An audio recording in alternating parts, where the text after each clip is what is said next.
Dude, did you see Ozone 12 came out? I did. Bro. You gonna get it? No, but it looks fire.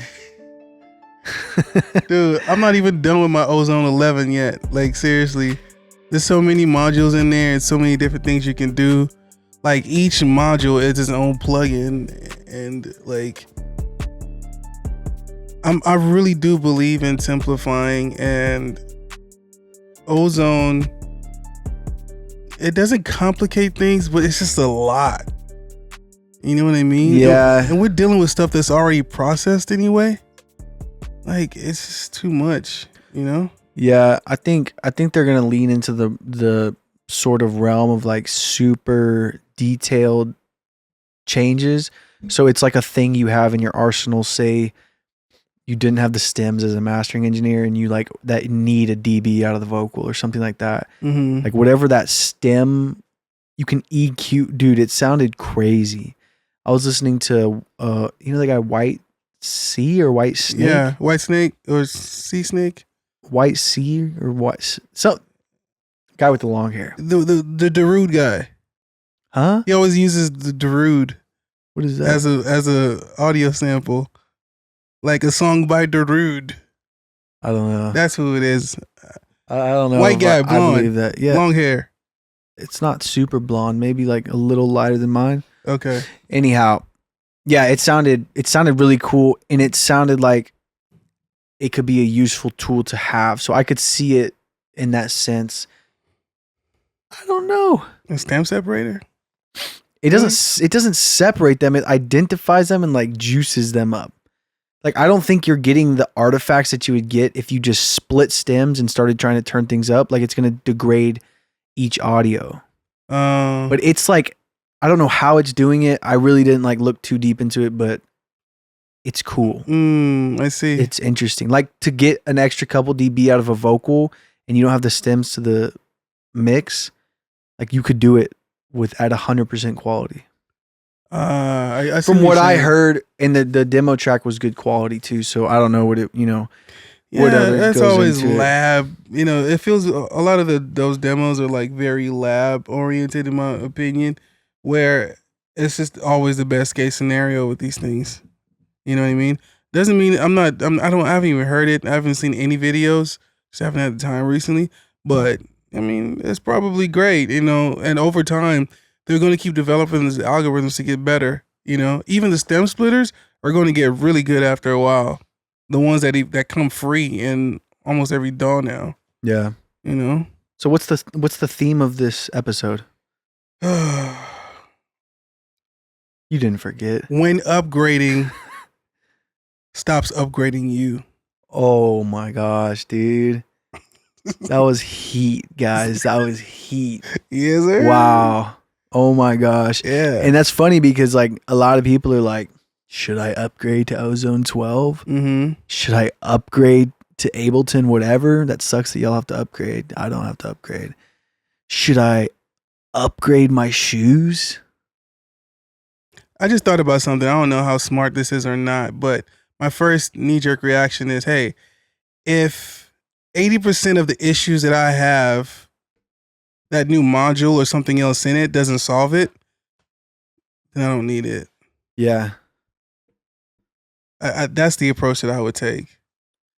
What is something really cool that could come out that you would buy in the sense of like creative, not necessarily like fixing problems or controlling things? Like what could come out that would get you excited? Nothing. Nothing? Nothing. Nothing. A ready-made room with perfect acoustics? I'm talking more like plugins. Plugins? Bro, they've made them all. I don't know. Maybe I'm just not that creative, like mentally, like to think of like a cool plugin to get. But I have one that just came to my mind. what? Let me hear it. It literally just came to my mind. I'm scared to say it on camera. Say Someone's it. gonna make it, bro. Say it. Like you drop a vocal in there and it flips it into all these different samples to use in, you know what I'm saying? Like you drop it in and it spits out like a certain number of like it They already gives you have like a that. I have splice that. list. Serato. Nah, that's whack. No, the Serato plugins like $100. I don't Maybe believe it. cheaper when you get on sale. I don't Like you believe go in there, It's just not what I envisioned. What I analyze the envisioned. tempo and it'll chop everything up for you, and then it lays it on the Oh, keyboard. Yeah, I mean more so like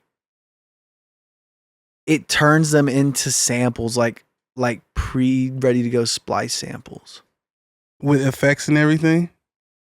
like different variations of cool like effects change, like specifically the creative route, not like mixing for a lead vocal. Yeah. I mean, yeah. I feel like that sounds gimmicky to me. Okay, well I'm gonna make $1 billion. I'm right there with you. Hey, let's gimmick away. I'm with you on that. Let's go. Wow. When you said $1 billion, you sold me. So I'm good with that. I can get into that. Yeah. Dude, remember when you thought that when you bought that new interface or new mic or whatever, you thought that, man, you're about to be like serving Guinea or And it worked. Let me tell you guys, it worked. Okay, tell us about it. We want to hear. No, the main thing was acoustic treatment, and the Apollo like changed everything. Okay. So like going from just kind of a simple, I mean, I didn't know anything about any of that stuff. I just was making music. But when I stepped into that realm of 3-dimensionality, my life Whatever changed. that means. My life changed, man. Okay. So you're saying that. So, but what did you come from though? You said two things. You can't. I came from I was in my apartment living room with no acoustic treatment. with no acoustic. I mean, there was some, but not real acoustic treatment. It was the same situation. Like I built them, they were crappy. So no, not the same situation. But I had a vocal booth.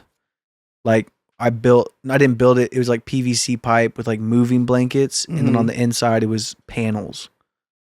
It worked like really well actually. But I don't know, something about having a room, you're not like in just a box. Like this one is big enough to where it like amplifies your voice almost. I don't know how to explain it. It's very cool. Yeah, and I had like a Volt interface. I'd always been on like Focusrite and Volt interfaces, that type of stuff. And that's plenty like to make. I mean, if you have a good song, you could record it through that and have a hit. There's no excuses. Yeah. But the Apollo. That changed the game for you, huh? Yep. That was the one. That was him. So when I got the Apollo, I've been rocking with Apollo since the original Silverface. Like, and before that, I used to have a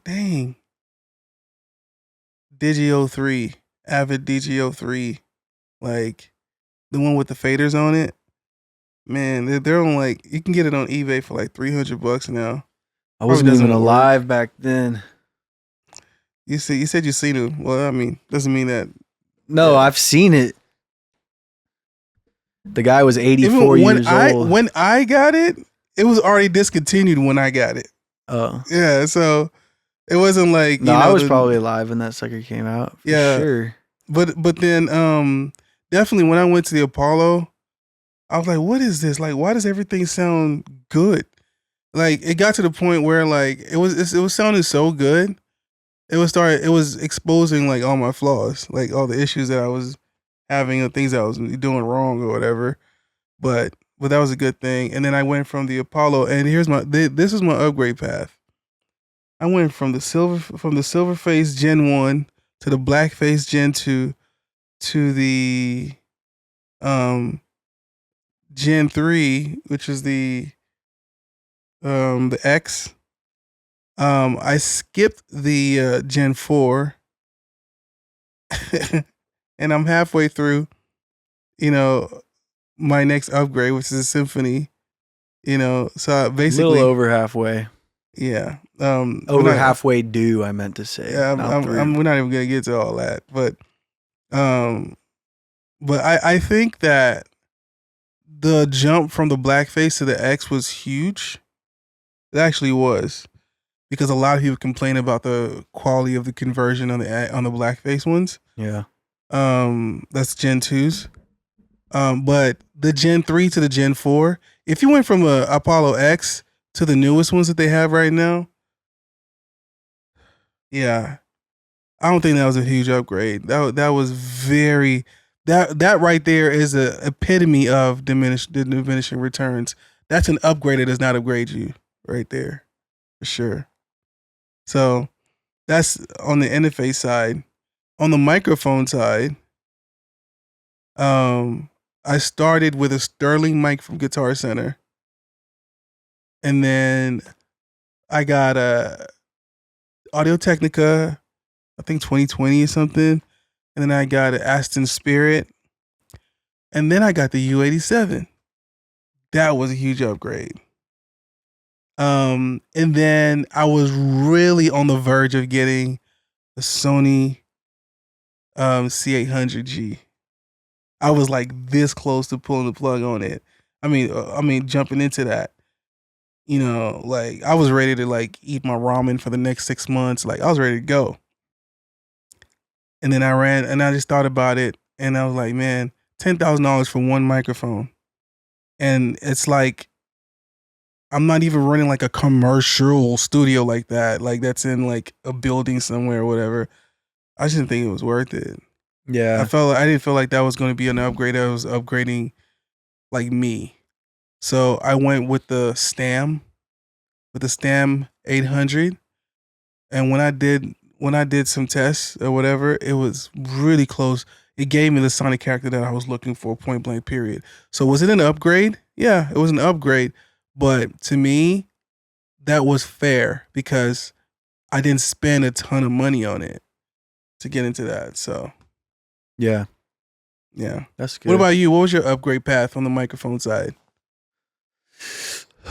It's long. This has been a battle of many ages. Seth, go ahead.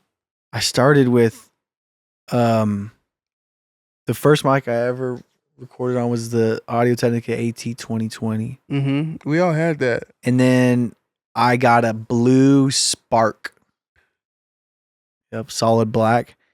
And then I got the Rode NT1. Yeah. The not I don't know if it wasn't the A. It was just the one that was slightly more expensive than the other one that looked the exact same. Mm-hmm.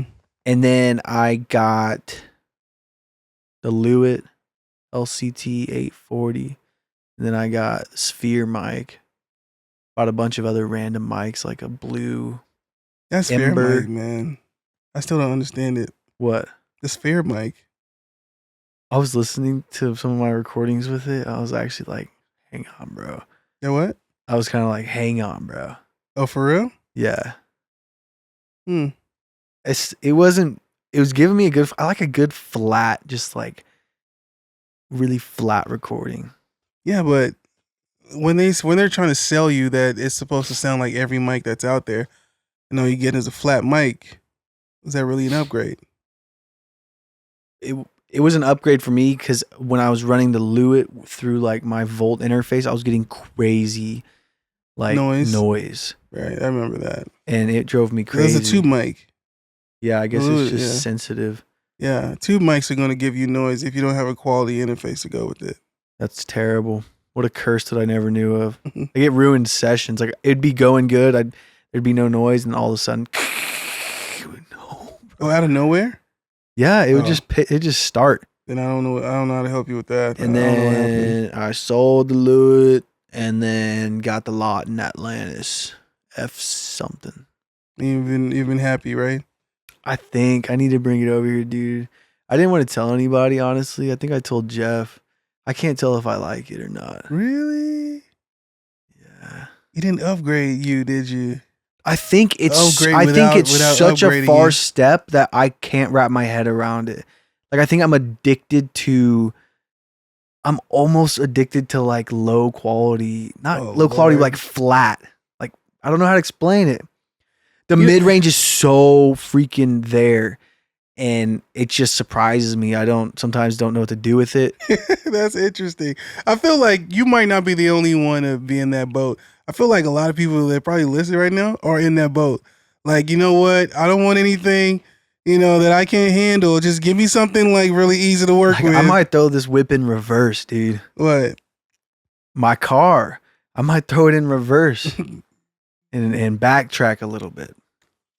No, I mean I know it's a great mic, and I listened to a bunch of records that I think were really well mixed that were recorded with it, and that's what inspired me. So like I know it's in there.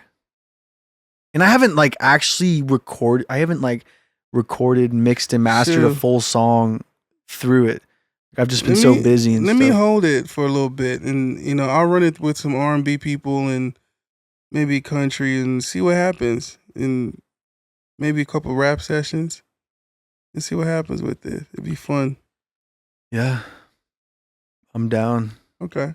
Be very interested because that mid range is there. I'm really excited and hopeful about it for my new rock debut single.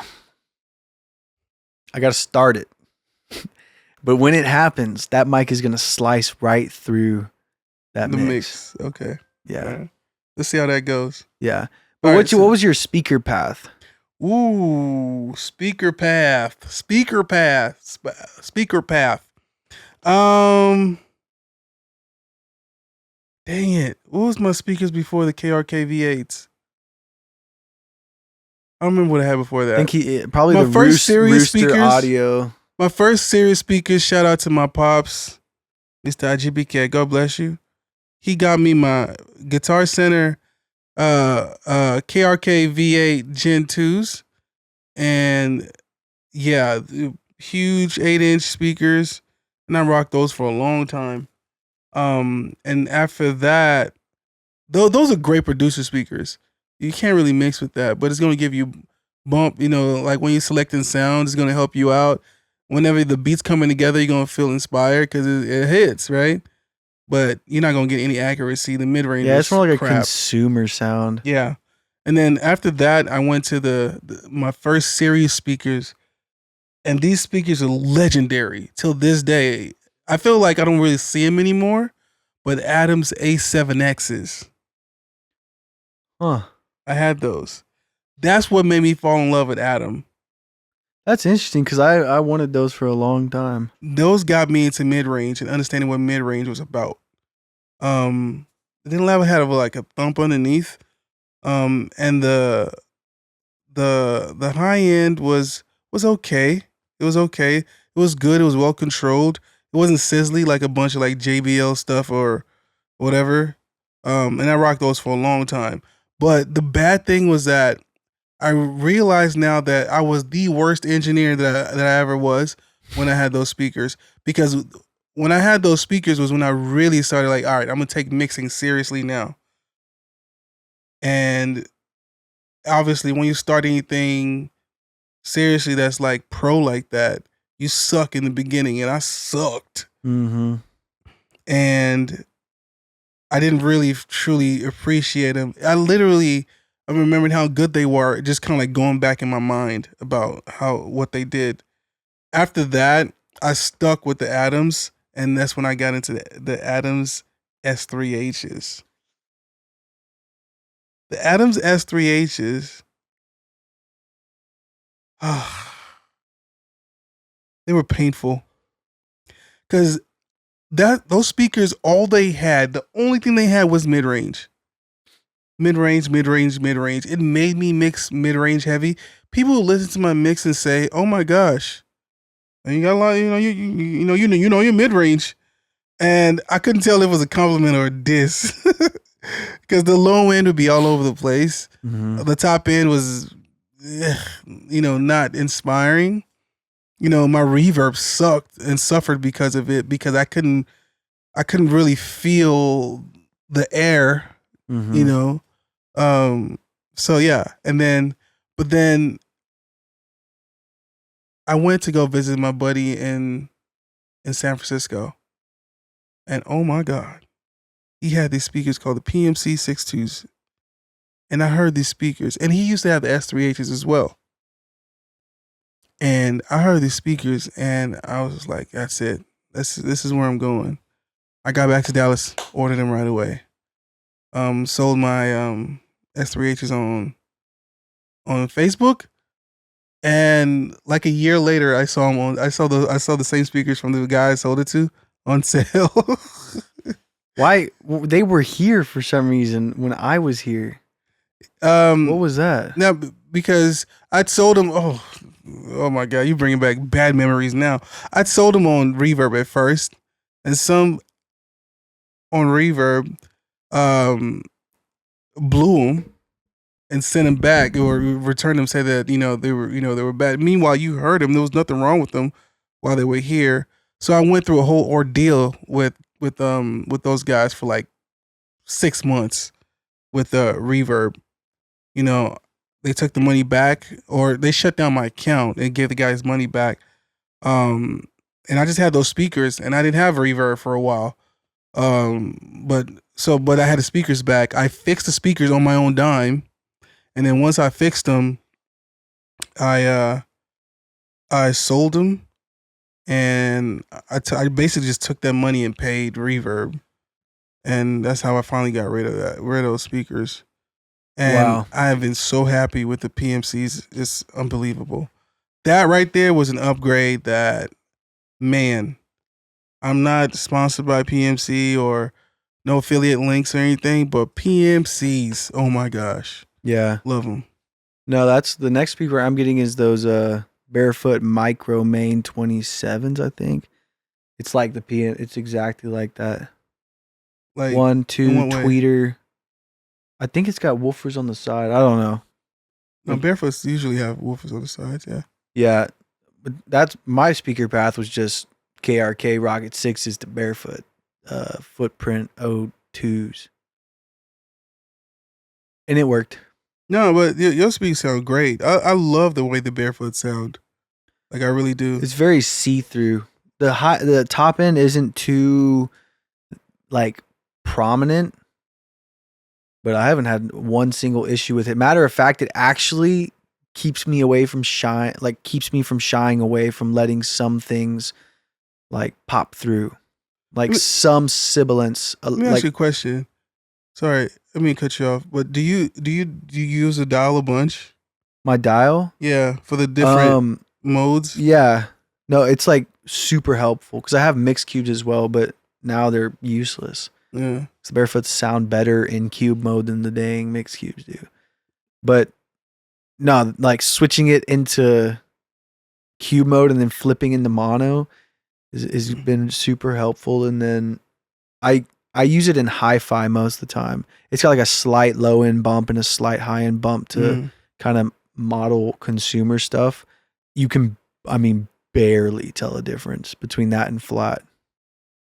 But no, it's been incredible. Those are like my prized possessions in the whole world, besides my son. I don't know if you would call your kid your possession. Or kids' possessions. Accomplishment, achievement. I don't. Next topic. Yeah, they just allow me to see like through the music and way. Like when something sounds good over those speakers, they sound good wherever else I take them. I think that all these upgrades that we're talking about and the diminishing returns of them, a lot of them is the what's it called? The prestige behind it. Like for instance, if somebody's going from like a Honda Civic, right, to a BMW M, right, like a M whatever, you name it, that's a huge jump. Right? In the sense of just luxury or performance? In this situation, both. But performance is what we're talking about right now. I wouldn't say luxury-wise. Like, these new Hondas are getting crazy, dude. Bro, come on. Don't. They're getting crazy. I mean, you might get... You get into an M, diamond the leather, seats. the stitching, the technology. I get what you're saying, but there's levels to this, okay? I guess. We could say... then... You get into it like a M50, like a 5 Series M, right? Right? M50? M5. M5. There, my bad. There. 550, whatever. And then you say you want to get into a Ferrari, right? Or a Lamborghini. Is it really that much of a... That seems like more of a jump than Honda to be... Heck no. Dude, I think so. No. No, bro. If I put a M BMW on a track with a Ferrari, they're going to stick together a lot closer than a Honda Civic to any of those cars. I guess. Yeah. The Ferrari's smoking it. No, it's not doing Smoking that. Go it. check the specs on them. If your car The specs don't matter. The BMW is going to be if you're a car heavy. person, please, deliberate here because, yeah. I'm a motorcycle guy, right? So if you get like a CF motorcycle, it's a Chinese company. They got whatever, and then you get like a Honda CBR. It's a huge upgrade, right? And then you get like an MV Agusta, like Italian, like beast. That's you know what I'm saying? Like that's I'm seeing that. I really have no idea what CF, you're saying. The CF moto is like the Civic, basically. You know what I mean? Yeah, like yeah. Oh, the Italiano CF Moto. Okay, never mind. That was really bad because that's too niche. Very the motorcycle niche. thing. My bad. My bad. Everybody that doesn't like or know about motorcycles. No, motorcycles are cool. They're very cool. Yeah, but so in all of these things, right? There's one thing, Jackson, that I think you cannot upgrade enough. There's one. Look, May I take a singular guess? Wait, please let me take one. I will let you. No, you won't. But you got. I'm going to say a bunch of things right now. You got your MIDI controllers. You have your computer. You have your interfaces. You have microphones. You have what else? Major categories. Software, especially like from like Ozone 10 to 11 to 12 and things like that. Yeah. There's one that you literally can't upgrade upgrade limitlessly. What do you think it is? Lighting. Studio lighting. Infinitely progressible. That's good, right? That's true. If you say so. We all need better lights in our studios. We need better vibes. No, vibes on vibes. I agree. That's what I should have said I should have said vibes. Nah, but vibes. I will say the one thing that can be upgraded infinitely is the actual room itself and its acoustic treatment. All right, see you guys later. Yep. Peace out. Peace out. No, but yeah. I think that when people start understanding that the most important thing is what you actually hear. You buy plugins, you need your ears to hear what they're doing. You buy a new controller and you plug it into a new plugin, you need your ears. Anything that you do, you need your ears, right? And your ears are going to get filtered through the environment you're in, the room you're in. So that's the most important thing. Low end control is big for most people. Most people can kind of like get the mid range right with their acoustic treatment, but most people get the low end wrong, right? Getting bass trapping done properly, and controlled with no nodes, and standing waves and comb filtering and all these things. A lot of people don't get that right. So the room is the most important thing. You got people with rooms where you see the wall and then the wall goes in another 12 feet with like, more treatment and stuff that traps the sound properly, especially in the appropriate areas, like right in the back of the room. And then you have absorption mixed with deflection, and they've calculated the actual room measurements and all these things, man. And it really does make a huge difference. If you hear it right, man, look, if you give me a $75,000 room that's treated well, if you give me $100,000, right? I really feel like I'll spend $75K on the room itself. And the $25K can be left on everything else. Seriously. Especially nowadays. And you're not necessarily saying that, you should just buy more and more acoustic treatment. No. Because there is an easy way to screw that up as well. The point is that everything could be dialed in more. The position of everything could be dialed in more. The material in the treatment could be dialed in even more. The everything could be dialed in even more. Right. Go. It's not like, oh, you buy like this panel. You buy like a 4-inch panel and you buy a whole bunch more 4-inch panels, just keep stacking those out. No. Right? That's what you're saying. Like if you get the 4-inch panels that are doing like your mid bands really well, then you got to start looking at your low end frequency. Do you want to get like the active like those Evo they're called Evos, the brand, and they look like subwoofers, but they're bass traps. They actually suck the subwoofer frequencies out of the room actively. Like you plug them in to do that. You haven't seen those? No, I need those. They're crazy, right? Yeah. And then you're sealing the materials in the wall. Like, what's your favorite YouTuber guy's name? Colt Caparoon. Colt Caparoon, and what he's done with his room is fantastic. You know what I'm saying? And like a room within a room, sometimes within a room, and all those things matter and make they're a big deal. But yeah, I think that's the only thing it's that. The room and your knowledge, your skills. Close next to speakers. If you can't hear nothing, you can't hear nothing. Yeah, I think. Yeah, but you can get to a point where like you don't need to upgrade anymore. Right. Really quickly. Like I might go for the next step of barefoots, but after that it's like I'll probably be done for life. I mean, give me some towers. They're so ugly. They always look ugly, right? Dude, they're hideous. Yeah, towers always look ugly. They look like, like grandpa's speakers or something. The PMC towers are cool. Aren't they like 50K? Yeah. Man, they got PMC towers.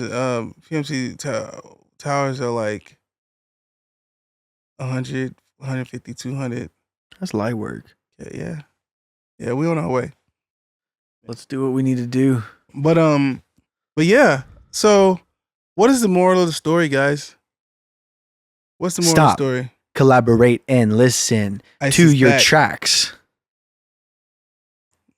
I was going to keep going with that. You were supposed to finish it. What is one piece of gear that you already have and that you think most people already have that if they were to learn 90% of its capabilities and really dial it in, it would be like a huge upgrade? My DAW. That's a good answer. But in what sense? Like just knowing what everything is and what everything does? Every functionality, every shortcut, yeah. Like anything else in there is like you could literally learn it by watching an hour worth of YouTube videos if you had to. True. You know what I'm saying? But the DAW is like deep. Yeah, all DAWs are deep. They're all deep. Yeah. Yeah, even plugins are deep. A lot of them are. Do you know what plugins are really, really deep? They don't look like they're deep, but they're super deep. Fat filter plugins.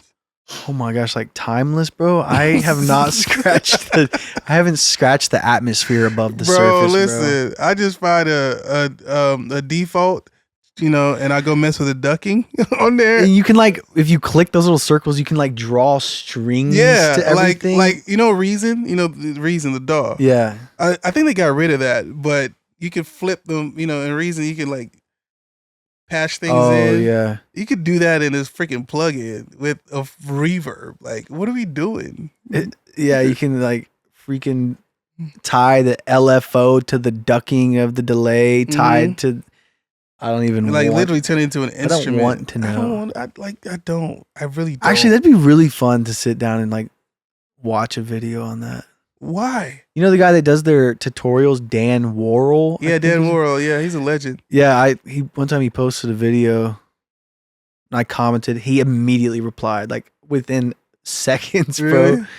It's kind of lame, but it's just interesting. He's such like bold alpha male in the mute. Like, I don't know. When you I listen think, to his I think videos, it's he's the like, British accent, dude. you gotta watch his channel though. He is aggressive.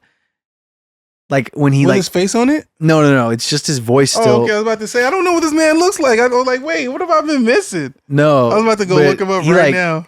Like the Phil Pfizer, is that his name? Yeah. Like his plugins, like those gimmicks. He was tearing it to shreds. And Phil was commenting on the video, and they were going back and forth. This all happened within like a couple hours. When was this? Months ago. Oh my gosh, I gotta go look that up. That's crazy. Oh, he Like, was Phil Pfizer stuff is. I could smell. No, but BS he from a doesn't mile just away. use the plugin and be like, it sounds bad. Like he turns that thing inside out, and like, I mean, I've never seen anyone who can instantly just understand what's happening in softwares and codes and Nah, people be knowing what's I up. mean- They know what's up. yeah. Yeah. But anyhow, that just about does it for this episode, everybody. Yeah, that was really cool. So before you start upgrading, doing all that stuff, learn what you already have. You know, if you have a real hole in your setup, you know, figure it out, fix it. But most of the time, it's not the equipment, man. That's coming from a guy with a lot of equipment. And we're out. My name is Ife, and My name is